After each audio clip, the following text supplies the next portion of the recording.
for the hand jobs. Mornings with Mo.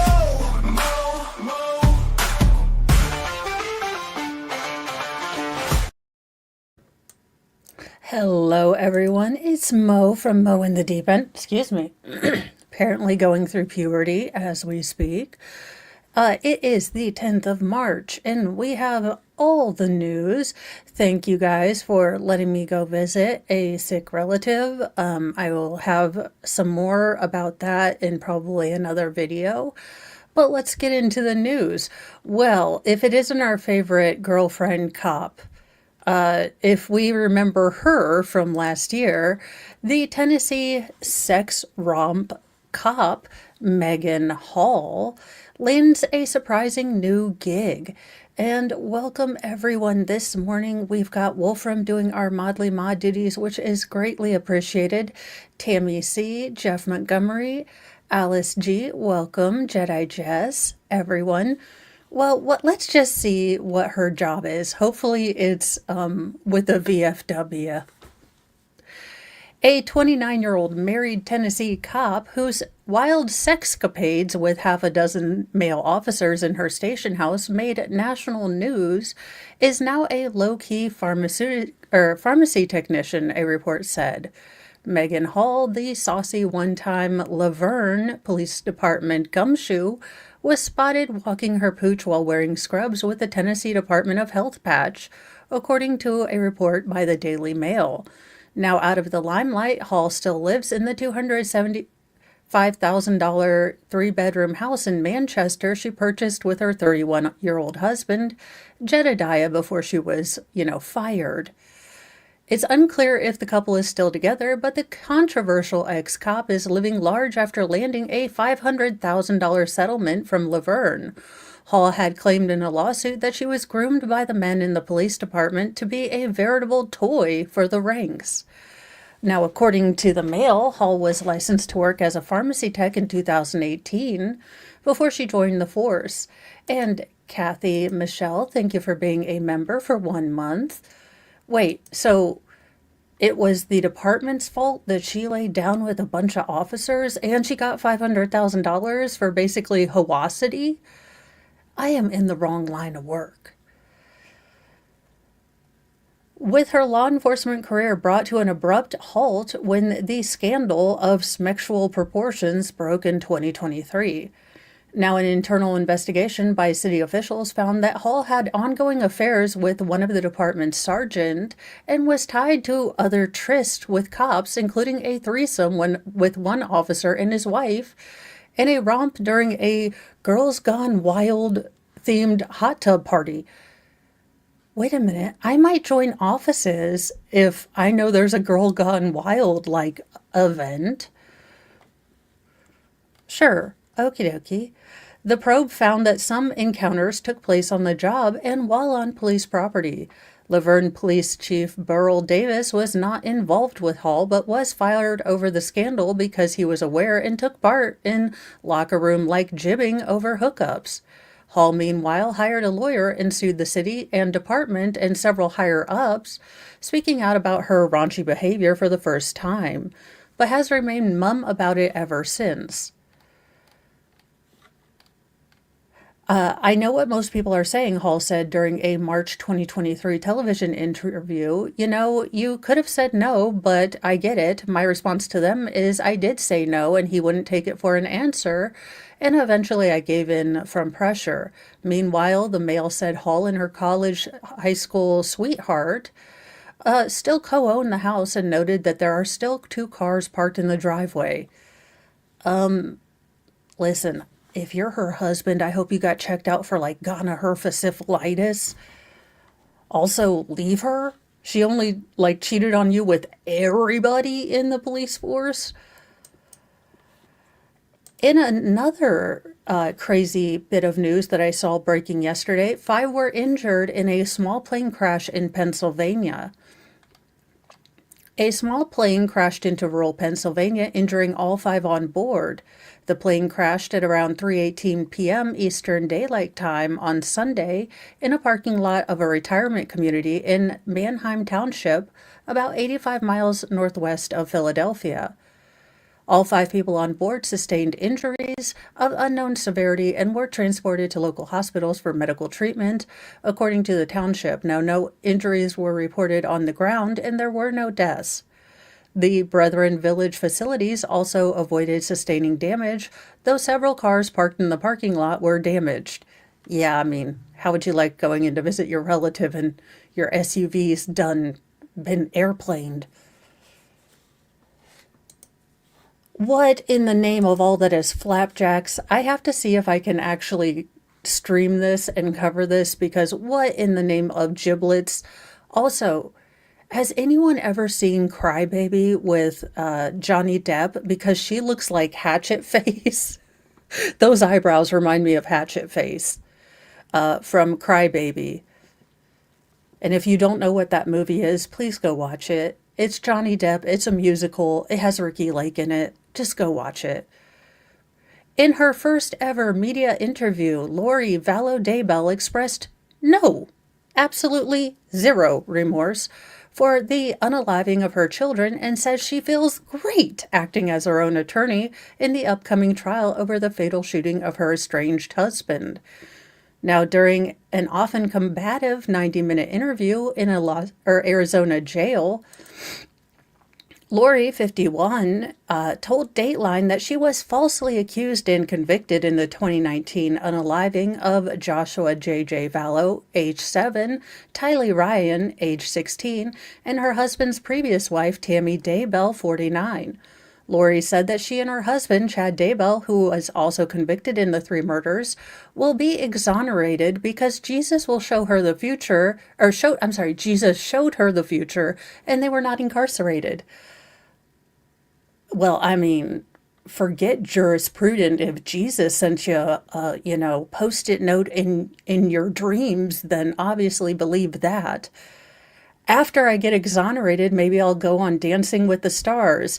And you can come, she said to NBC's Keith Morrison. Must miss television right there. Now, Chad, 56, self-published end times themes novels and claims to have had near-death experiences that both allowed him to see the past and future and into the spirit world, as you do. Now, during his 2024 trial, prosecutors said that he labeled victims dark or zombies before they were killed. Now, Chad was sentenced to death after his May conviction in an Idaho courtroom on charges of murder, conspiracy to commit first-degree murder, and insurance fraud.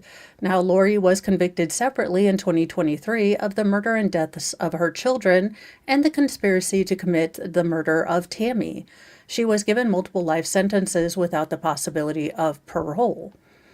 Our theme was, this is about money, sex, and power. Madison County Prosecuting Attorney Rob Wood said of the prosecutor's approach in the Daybell's case.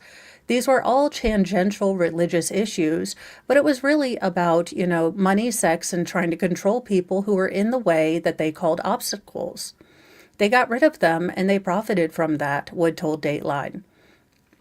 Investigators say that they suspect that Lori's now deceased brother, Alex Cox, likely did the actual hands-on unaliving of Tylee, JJ, and Tammy. They also believe he tried to fatally shoot Brandon Boudreaux, the estranged husband of Lori's niece, and he admitted to killing Lori's estranged husband, Charles Vallow, on July 11th, 2019. Now, Cox described the shooting as an act of self-defense, according to an interview he gave to the police at the time, but Doug Hart, a former FBI agent who investigated the killings, said that Cox was actually a cold-blooded murder. I probably am. To be fair, it has been a long weekend. I will get into it, but I am probably an hour early if I'm just off. It's been a long week. Not to mention daylight savings time is evil. He was the one who would willingly do anything for his sister and ultimately anything for Chad, he told Dateline. Now, in the months before his death, Charles had filed for divorce from Lori and told authorities that he believed she might be trying to kill him. Now, according to body camera video of the conversation he had with police in Gilbert, Arizona, he said his wife had come to view herself as a resurrected being or a god. She said, "You're not Charles," he told the police. "I don't know who you are or what you did with Charles, but I can murder you now." Now, Lori met her new husband, Chad, at a religious conference in Utah in 2018, a meeting she described to Dateline as amazing. "I recognized him spiritually," Lori said, "and he recognized me spiritually, and that way we had known each other for eternities." I mean, were you always this weird and dumb in your other eternities? Because I feel like you were always annoying in each of your past lives. Now, days before his killing, Charles discovered that his wife was having an affair with Chad and sent an email to his wife, Tammy, saying he had disturbing information about their relative spouses, law enforcement documents in the case show. Now, after her estranged husband's fatal shooting, Lori contacted the company linked to his $1 million life insurance policy and learned that she was no longer the beneficiary, according to a text message she sent Chad. In the message, which was introduced as evidence at Lori's murder trial, she appeared to refer to Charles as Ned and said he'd probably changed the policy in March before we got rid of him. "It's a spear through my heart," she said, according to the text. Again, facts not in evidence that you have a heart, so I'm going to say I don't believe so. Now, that charge was since upgraded to first-degree murder. Now, Lori was also charged with conspiring to kill Boudreaux, her niece's estranged husband, who also lived in the Phoenix area, and will be tried separately on that charge. Now, she has pled not guilty in both cases. In her interview with Dateline, Lori cited the upcoming trial and declined to discuss the text message or other details related to upcoming cases. "Did you watch your children die?" Morrison asked at one point. "That's a really sad question," she responded, adding, "I was not there." Now, 7 weeks after her estranged husband's death, Lori moved with JJ and Tylee from Arizona to an apartment in Rexburg, Idaho, that was a short drive from Chad's property. The children vanished that September, and their remains were found 9 months later on Chad's property. JJ had been buried in a pet cemetery, prosecutors said at trial, while Tylee was both dismembered and burned in a fire pit. Now, in her interview, Lori denied that her new husband identified the children as dark, saying that was a narrative that you've been running. In an interview last year with her older son on Scar Wars, his podcast, Lori implied that her daughter might have killed her son accidentally and, filled with her own grief, then took her own life. What? "It would be nice and easy to blame my dead little sister for everything," the older sibling, Kobe Ryan, told Dateline, "but that's all lies." On October 19th, 2019, weeks after the disappearance of both JJ and Tylee, Chad and his son dialed 911 to report that they had found his then-wife Tammy dead at their home. So, definitely need to watch this interview because holy crazy in a handbasket. But I'm glad to know that Jesus is still on her side, and I can't wait to watch her on Dancing with the Stars. Are we sure she's competent to be her own lawyer? Now, I don't know why I would have to say this, but yes, it's illegal to kill any kind of human. Any kind of human. It's illegal to kill. Do not ask Google. You ask Mo, and I will tell you, yes, all people, it's illegal to unalive. Can I kill an illegal human? Man accused of unaliving fiancé asked Google whether he would get away with the murder because the victim was an undocumented migrant. No, the answer is no, you absolute moron. Authorities in Texas arrested a man who they say killed his fiancée after he asked Google, "Can I kill an illegal human?" because the victim was reportedly undocumented. Ty Vaughn, 31, is charged with murder in January, or in the January death of 27-year-old Luis Baños Norberto. Vaughn is accused of shooting him in the face and then moving his body in an attempt to make it look like a suicide, the complaint says. Now, this all happened January 14th at an apartment complex in Baytown, which is near Houston. Now, local ABC affiliate KTRK obtained an arrest affidavit that further details the allegations against Vaughn. He claimed he came home shortly after 5:30 a.m. to find Norberto already dead, but surveillance video and interviews with neighbors told a different story. Video showed that Vaughn actually returned home shortly after 4 a.m., the affidavit reported. Well, look, it's daylight savings time. How was he to know? And neighbors reported hearing a, gunshot a few minutes later. Now, around 4:30 a.m., as Norberto lay dead in the apartment, Vaughn allegedly texted the victim, "Hey, babe, why are you not texting me back?" Jesus. You are on Ring camera. Stop it. Now, cops said that Vaughn reportedly waited until after 5:30 a.m., some 90 minutes later, to call 911. "My spouse is dead," he allegedly told dispatchers. "Help, my life is over." Now, officers found Norberto's body lying on the bed with a lever-action rifle up against his arm and a ripped-up picture of him and Vaughn nearby. Detectives noted that Vaughn kept saying that Norberto was an undocumented person. When they searched his phone, they allegedly uncovered that he searched, "Can I kill an illegal human?" Oh, good God, what is wrong with people? KTRK spoke with Vaughn before his arrest, and he told the television station that police know all the details.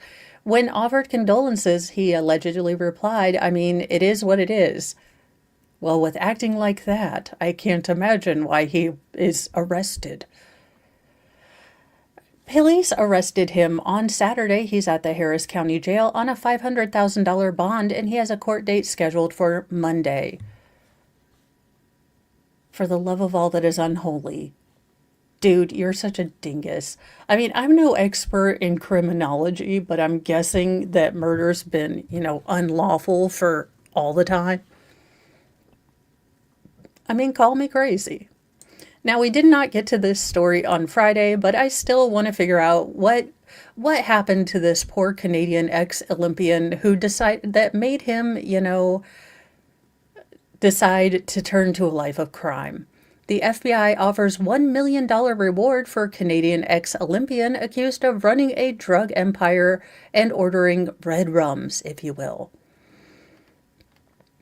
The FBI announced Thursday that a Canadian former Olympic snowboarder, Ryan Wedding, has been added to the agency's top 10 most wanted fugitives list. Wedding faces several U.S. charges, including conspiracy to export cocaine, running a criminal enterprise, and murder. The U.S. Department's Bureau of International Narcotics and Law Enforcement Affairs announced it's offering a $10 million reward for information that could lead to the arrest of the 43-year-old, alongside the FBI's current offering of $50,000 for more information on Wedding. Wedding's drug trafficking network allegedly regularly shipped hundreds of kilograms of Colombian nose powder from Colombia through Mexico into Southern California and to Canada and locations in the United States. Wedding is also accused of orchestrating multiple murders as a part of these drug crimes. He is reportedly known by several aliases, such as El Jefe, Public Enemy, and Giant. And he didn't do maple sugar. Come on now. At Thursday's press conference in Los Angeles, officials said that Wedding is believed to be living somewhere in Mexico, possibly under the protection of the Sinaloa cartel. Cart Wayland, a senior State Department official, told reporters that after his successful snowboarding career, Wedding went downhill in a different kind of way, the Toronto Star reported. He traded one snow for another kind of powder.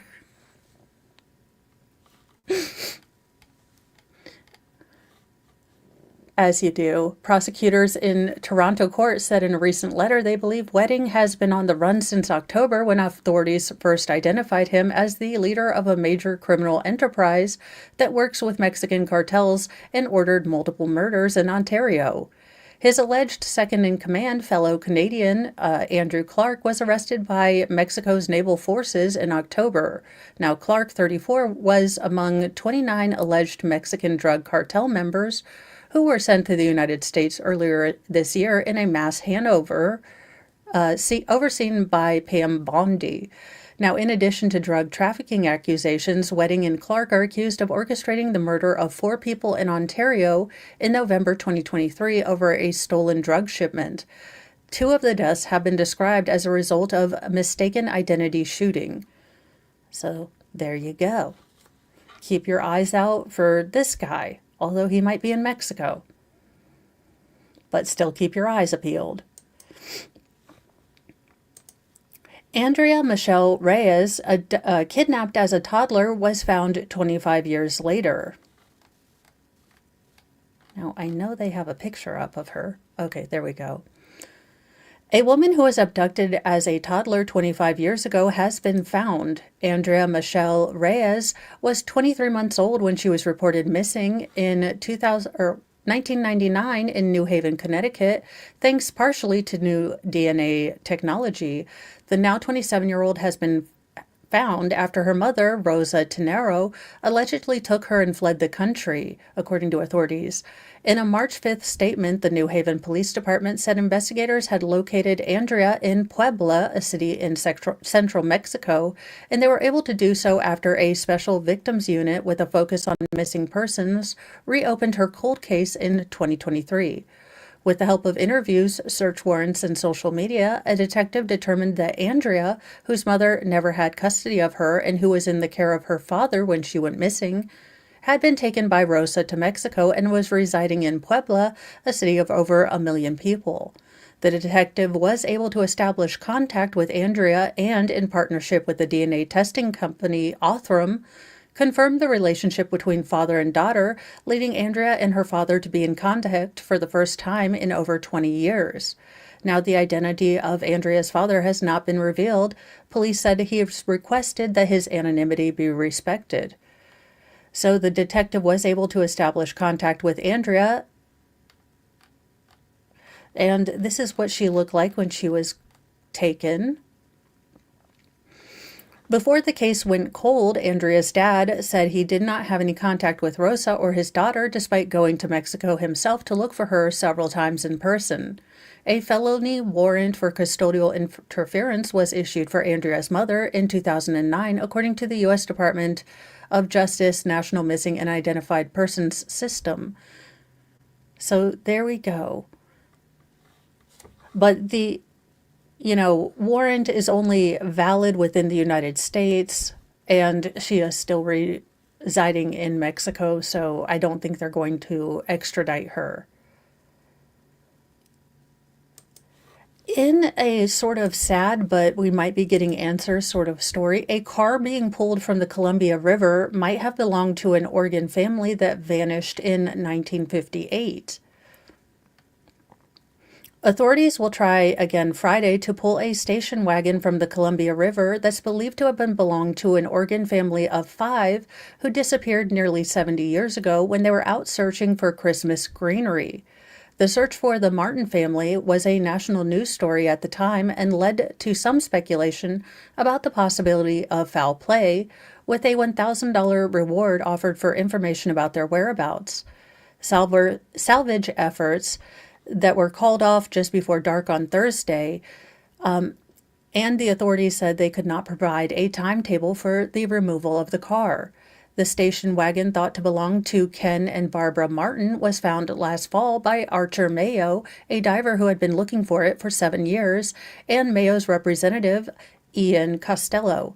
Now, Mayo pinpointed the likely location and dove several times before finding the car upside down about 50 feet or 15 meters deep, covered in mud, salmon guts, and silt, mussel shells, and other debris, said Costello, who announced the find on Wednesday.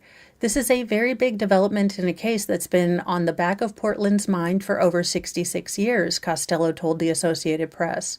Now, Mayo said he found other cars nearby, which still need to come out before the station wagon can be pulled from the river. Pete Hughes, a Hood River County Sheriff's deputy, said that one car had been previously identified and the second was an unknown Volkswagen. We don't know what we will find, Hughes said when asked if officials thought bodies were inside the cars. The Martins took their daughters, Barbara 14, Virginia 13, and Sue 11, on a ride to the mountains on December 7, 1958, to collect Christmas greenery, according to the AP stories at the time. They never returned. Now, officials narrowed their search for the family after learning that Ken Martin had used a credit card to buy gas at a station near Cascade Locks, a small Columbia River community about 40 miles east of Portland. Police have suspected that Martin's red and white station wagon may have plunged into an isolated canyon or river. The credit card purchase was the only thing to pinpoint the family's movement.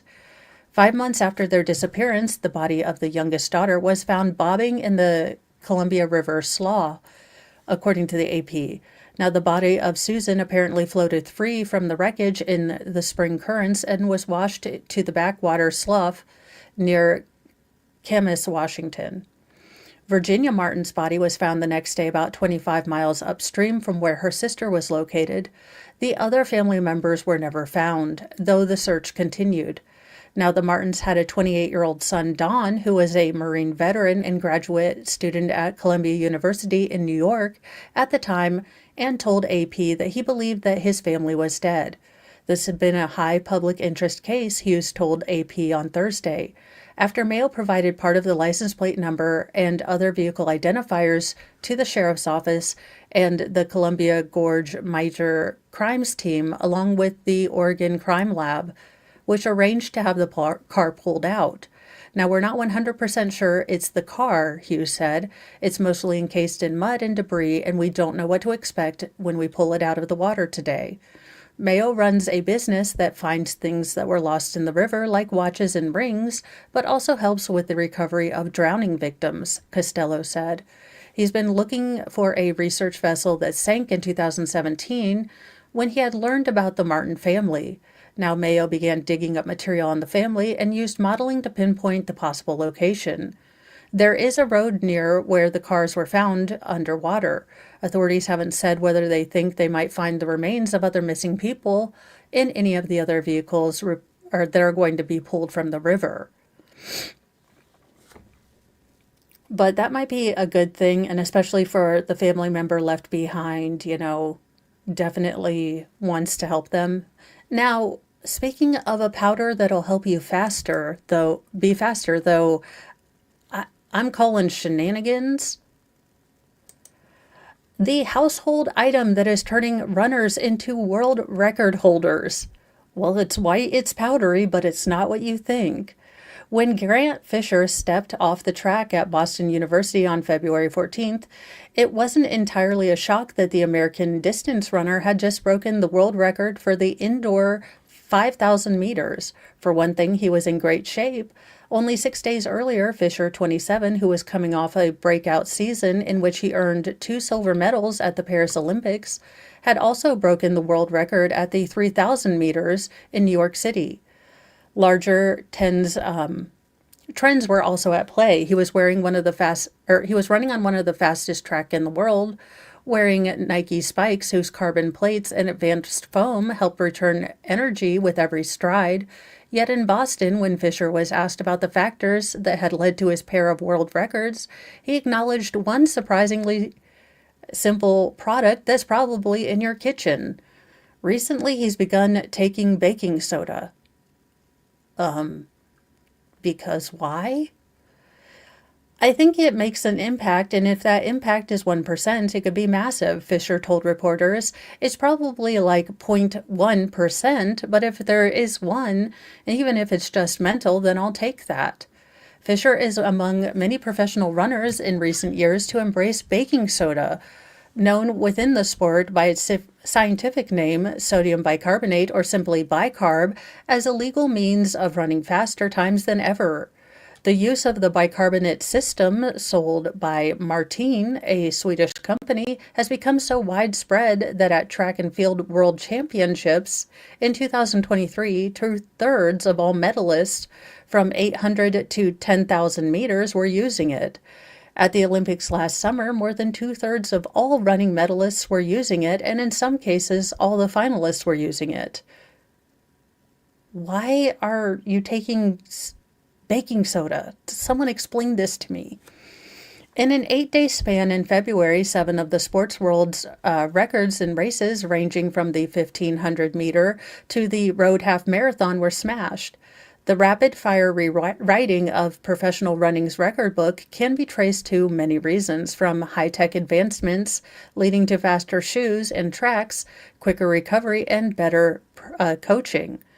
The combination has convinced Chris Woods, the head track coach at Mississippi State University, that not only a lot of world records are in jeopardy in the very near future, but that even times once appearing to be, unthinkable could now be possible, such as a record of 4 minutes and 7 seconds in the women's mile. In my lifetime, in your lifetime, I do believe we'll see a woman break 4 minutes.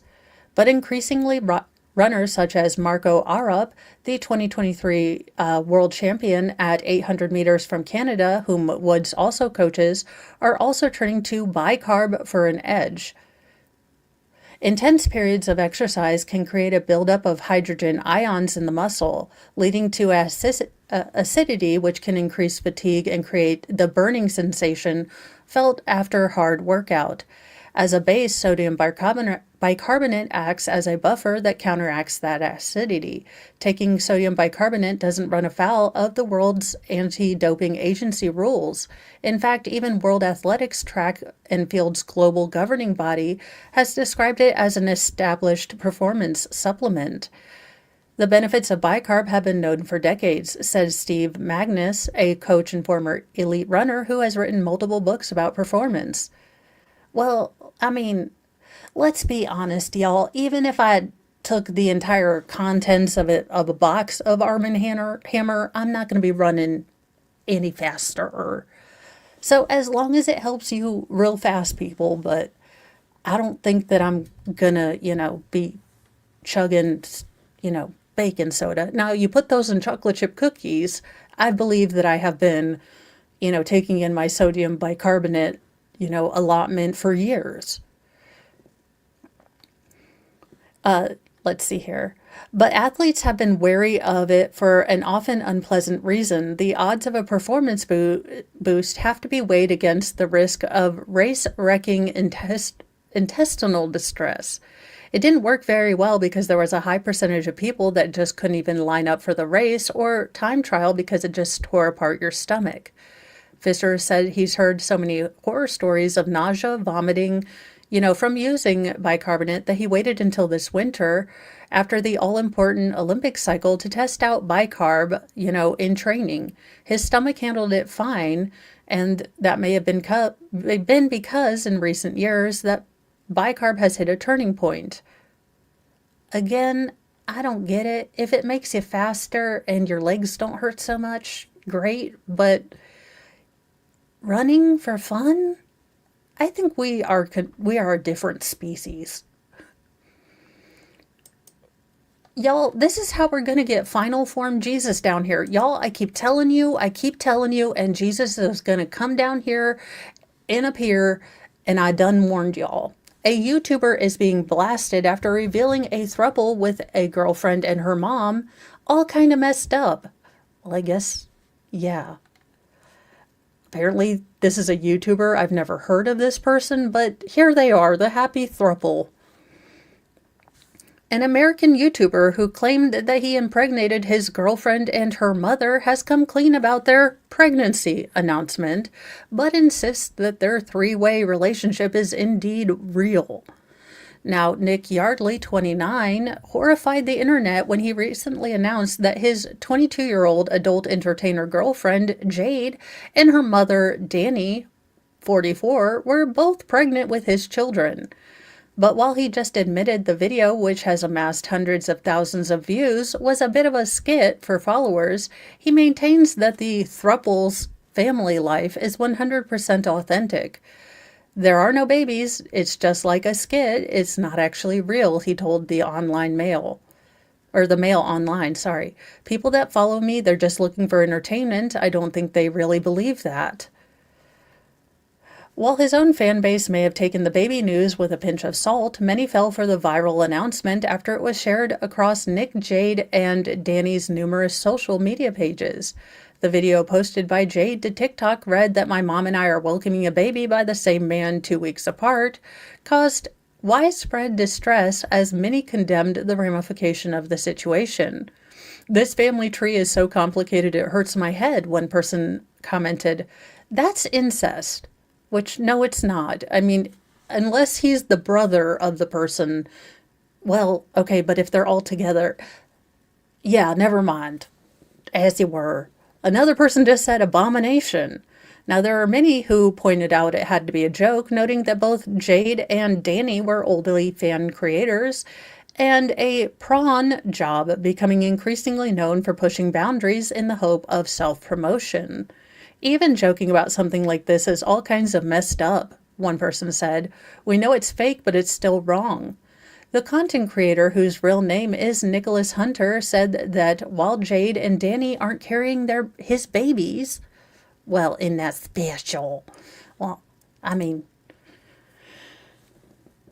they have legitimately been in a three-way relationship for the last 2 years. They're actually mother and daughter, and our relationship with each other is real. It's just that they're not actually pregnant, at least not yet.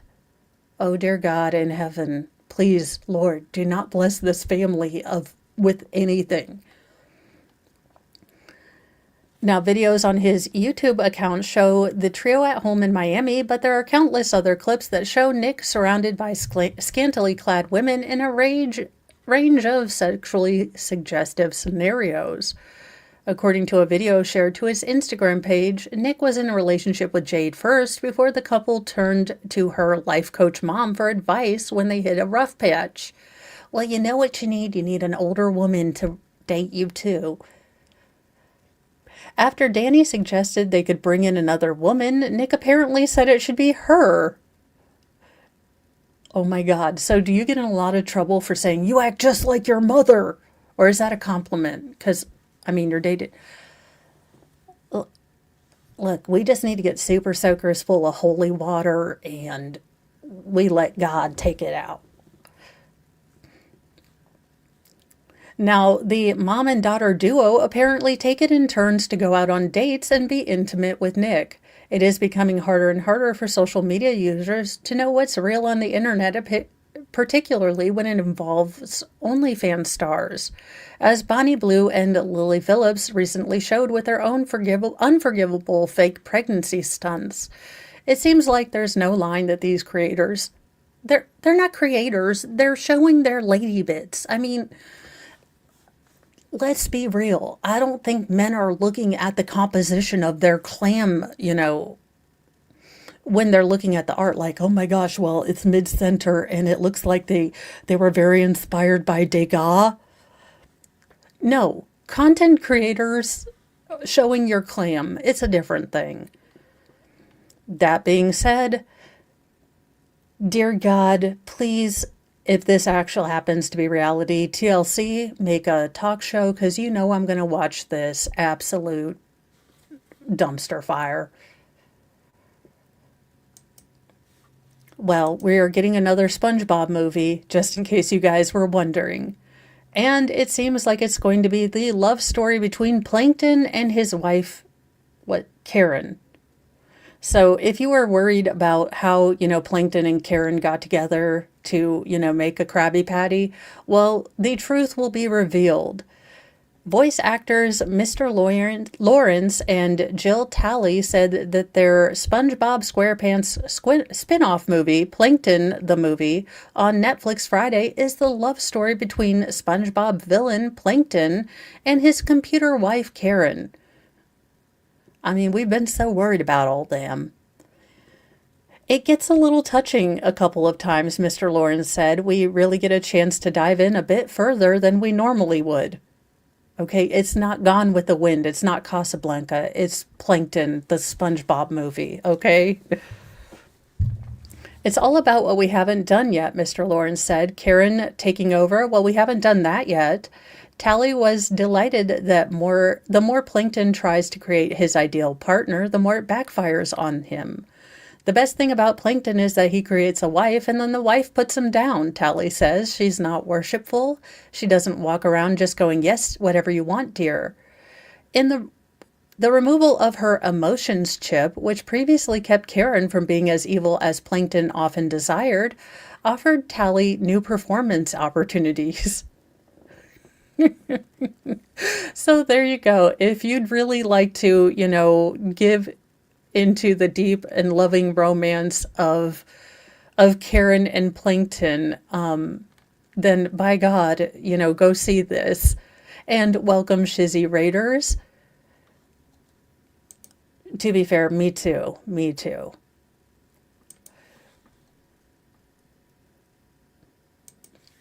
In sad news, but this does look like this might be more natural causes than a fear of another kind of Natalie Holloway kind of thing. Authorities do believe that the Pennsylvania student who vanished in the Dominican Republic sadly drowned. Now, authorities believe that the University of Pittsburgh student who vanished in the Dominican Republic last week drowned after she was caught in a big wave, according to a report. Sudiska Konaki, 20, was with 6 other people on Punta Cana Beach on Wednesday night before most of the group packed in and called it a night, while she and one other person stayed on the sand through early Thursday morning, 3 Dominican officials told ABC News Sunday night. Now, she had been a legal permanent U.S. resident who lived in an upscale suburb of Washington, D.C. with another person, then went for a swim where they faced a huge wave, according to investigative police reports cited by the outlet. Now, Kanaki, who is an Indian national, traveled with 5 friends from Pennsylvania to the sunny Caribbean island and was reportedly swimming with a young man leading up to the tragedy, local outlet Liston Dario reported earlier. He was questioned by investigators, though it was unclear if he was also a Penn student. Now, Konaki, was last spotted on the beach surveillance video around 4:15 a.m. Thursday, the Dominican Republic Public Ministry told ABC News. A spokesperson for the sheriff's office in Loudoun County, where she is from, told the Pittsburgh Post-Gazette in a response to ABC report that talk about the student drowning might be based on her last known location near the beach, but there is no evidence to support this conclusion at that time. Now, rescue teams set off on a desperate search for the young woman, including using helicopters, drones to scour the water while crews combed over white sands. She was last seen wearing a brown bikini along with bracelets on both arms and an anklet, according to authorities. So, I don't know. It looks like we might still be looking for her and a little confused about what we're doing. Speaking of a little confused about what we're doing, I have no idea, but my kids would flip their absolute gourds if they saw this. A viral photo showing a giraffe being transported in the back of a pickup truck, as you do, near Detroit, the natural environment for, truck giraffes. Photos of a giraffe traveling in the bed of a pickup truck near Detroit went viral on social media, and the animal turned out to be a real, albeit deceased one. Wait, so that's a dead giraffe? Why the flippin' flapjacks are we transporting a dead giraffe in a damn... Okay, all right. Nathan Shikmancy posted photos taken by a friend to Facebook showing what appeared to be a giraffe being transported in the bed of a pickup truck in Macomb County. The photos went viral after being shared by the Macomb County scanner page. The driver of the truck was identified as Darren Wenner, who works at St. Clair Flats Taxidermy. He was gonna taxidermy it. Oh my god, this can't get any more funny or sad. Why the hell are you taxiderming? This is what happened to Jeffrey the giraffe from Toys R Us.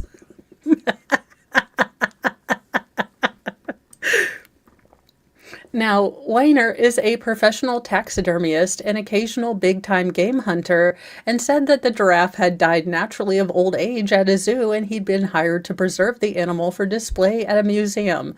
Look, I promise he had a heart attack, he had high blood pressure. Look, I didn't touch him. My job is to preserve them so you can appreciate them forever. Some people may find it strange or different, but to me it's art. He said it takes about 60 hours to preserve the giraffe when the need arose to transport his work to a second location. When we receive it, it's no different than leather. It's just leather with hair on it. No, you're still moving a GD dead giraffe in your car, okay? You couldn't have just rented a box truck. And listen, as a person who loves our Canadian friends and doesn't want them to, I don't know, die a horrible death, what is wrong with this person? A Canadian man ate 25 Carolina Reaper peppers in under 5 minutes. Well, I don't want to be there when they make their next appearance. Those burn going in and coming out. That's a terrible idea.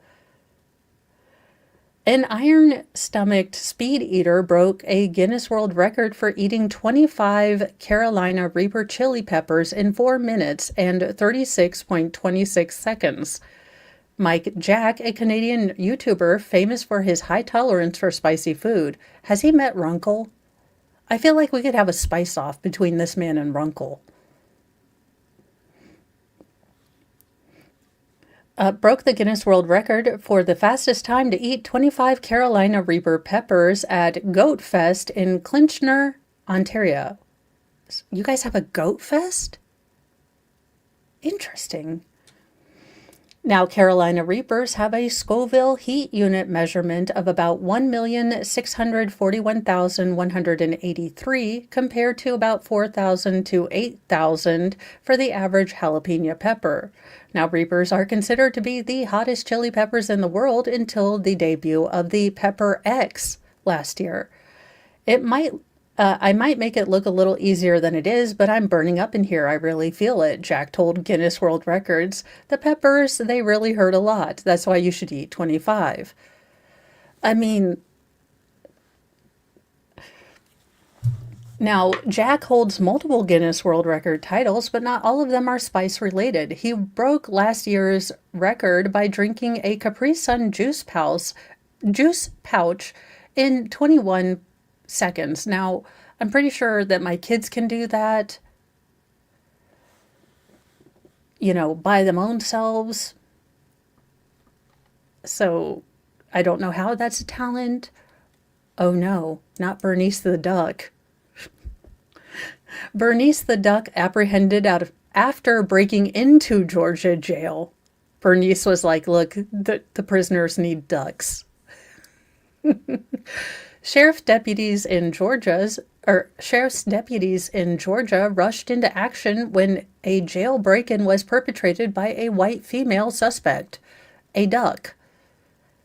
Polk County Sheriff's Office said on social media that a white female was discovered inside the perimeter fence at Polk County Jail at about, 7:43 a.m. on Wednesday. The suspect, a duck, attempted to go over the perimeter fence in an attempt to escape capture, the sheriff's office said. Now, deputies did corner the duck to keep her from being injured by the razor wire. She could not tell us where she came from or how she got here, but we did notice that she had an injured foot. We were able to call for backup, and after a lengthy standoff involving 2 agencies, we were able to take her into custody. Polk County Animal Control assisted with the capture of the jail trespasser. The duck, now dubbed Bernice, was also transported to a new home on Derek Tilley's farm. I love it. She's like, look, I was just here to get She's like, wait a minute, I'm a prison duck. I'm a duck without a cause. I'm a rebel with. Oh, good Lord, what are people doing? I have never in my life. She was bringing someone the bill. She was. Oh my goodness, people are so insanely funny. But I mean, I think if I was going to have to pick the weirdest one of all day, it would be the taxidermy giraffe because honestly, if you had said petting zoo, like, look, we're a petting zoo, we're a hillbilly petting zoo, I would have picked that out before taxidermy giraffe. To be fair, I didn't have taxidermy giraffe anywhere on my bingo card this year. So if you did have taxidermy giraffe, you may be that much closer to a What in the Walmart Rapture 2025, bingo card edition winner there. Because I don't know, y'all. Holy cow. And then I did want to give you guys a bit of an update and where I was this weekend. Mr. Mo's mom hasn't been doing great for a long time. And unfortunately, we did, Mr. Mo and, all of his siblings did have to make the choice to look at what Mr. Mo's mom had planned before she kind of started having issues with memory. She had wanted it to be not going through extraordinary efforts to keep her alive if it was evident that those sort of things weren't helping her. So, we had to make the kind of soul breaking choice to let's keep her comfortable and let's not, do anything too crazy. Let's stop with the injections and everything that just seems to be hurting and not helping. And we didn't know what the time is going to look like for what we have left. So my daughter and I went up to see her on Saturday.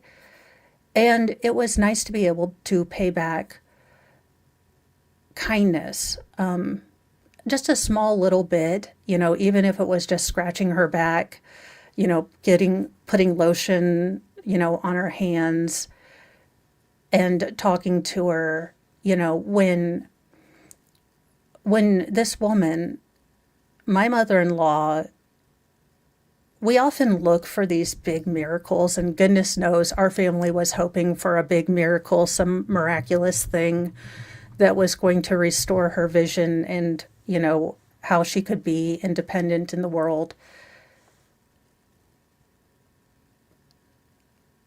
We look for all these big miracles, but to me, it's the everyday, extraordinary miracle of someone, inviting myself and my kids unconditionally into their family is just absolutely a miracle. And the fact that I was able to go up and repay just a small little bit of that kindness was really great.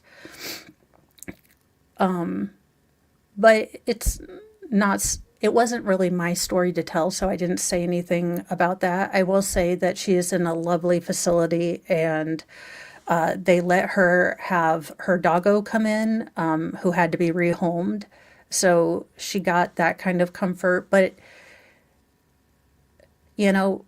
just reach out to people that you care about and let them know that you care about them before, maybe you miss that opportunity when they're still here because maybe they don't remember who you are. And that wasn't so heartbreaking for me because I had kind of been forewarned, but I could imagine that it breaks Mr. Mo's heart. It breaks, her other children's heart when, you get asked, oh, who are you? And I'm like, oh, well, I live with so-and-so and I'm married. But I could imagine that is so much harder if you're one of her children. And I was glad to, just be able to sit with her and really have that chance to do any sort of thing. Although I did get yelled at because she wanted me to scratch her back. And me being CRPS, I am so light on other people because I know how light touch hurts me. So finally, we had to go back and forth with her kind of scratching me on my hand, exactly how she wanted to, have her back scratched, because she's like, "You're just not scratching me." And I was like, "Oh, I don't want to hurt you." She said, "Oh, no, get in there, scratch my back." And I'm like, "Okay, we've figured this out." So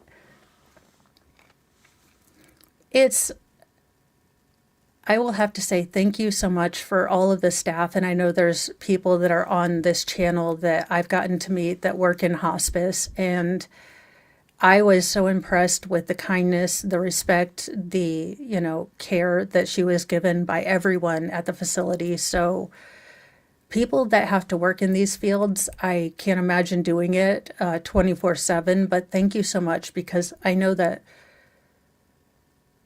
for our entire family, knowing that she's in a place where people are going to care for her and respect her is just so much of a burden being taken off.